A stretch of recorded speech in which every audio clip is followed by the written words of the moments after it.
자, 안녕하세요. 안녕하세요. 네. 지역사회 담당하고 있는 김영입니다. 아시죠?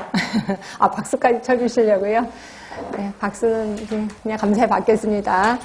자, 우리 요번부터 문제풀이 커리큘럼이 조금 달라졌습니다. 기출문제하고 단원별을 합쳤어요.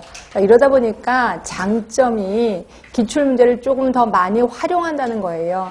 물론 우리 지역사회가 기출문제가 그대로 나오진 않습니다. 절대로 그대로 나오질 않습니다. 그렇지만 기출의 최근 경향을 알 수가 있다는 거죠.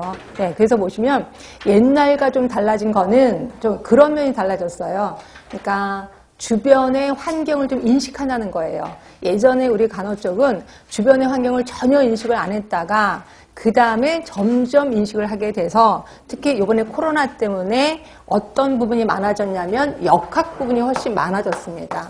그래서 그렇다고 많아졌다고 해서 엄청 많아진 건 아니고 한 3문제 정도는 유지하더라라는 생각이 듭니다. 이거보다 훨씬 더 많은 부분을 차지하고 있는 거는 간호 과정이겠죠.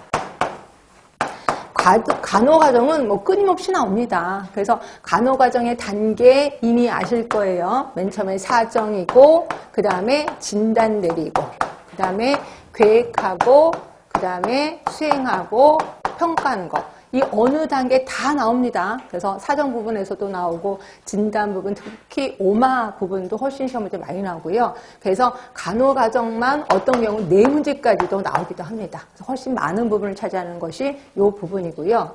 그 다음에 이제 끊임없이 항상 같은 모습을 이루고 있는 게 이제 가족 간호는 끊임없이 한 2문제 정도는 끊임없이 나오고 있고요. 가계도라든지 이런 사정도구 이런 것들이 좀 끊임없이 좀 나오고 있고, 그 다음에 끊임없이 나오는 게 이제 산업 쪽도 끊임없이 나오고 있어요.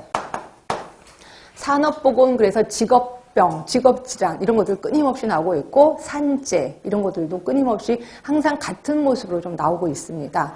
그리고 또 하나가 이제 인구 쪽이요. 인구 쪽도 끊임없이 여기에 이제 통계 부분도 나오죠. 그래갖고 뭐 유아 사망률도 나오고 하여튼 여러 가지가 끊임없이 항상 같은 모습을 보이고 있는 게 요 3개 정도인 거고요.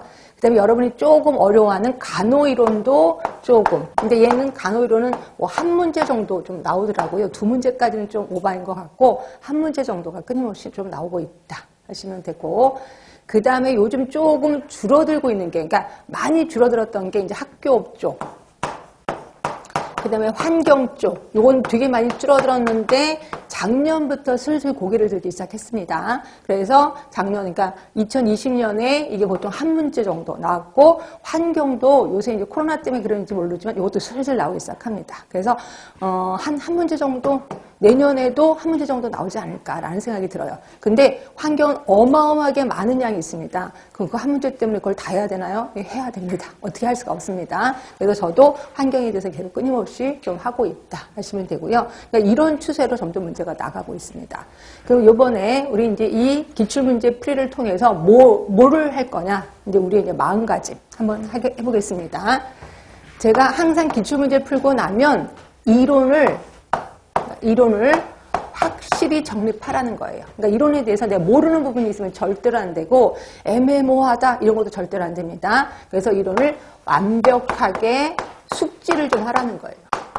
그리고 이미 저 이론 완벽하게 숙지했는데요. 그러면 달달달달 외우셔야 돼. 그래서 완벽하게 숙지 또는 암기를 완벽하게 하는 거. 그러니까 이번 문제풀이를 통해서 이걸 완벽하게 좀 하셔야 된다. 그리고 혹시 우리가 시간이 없어서 이론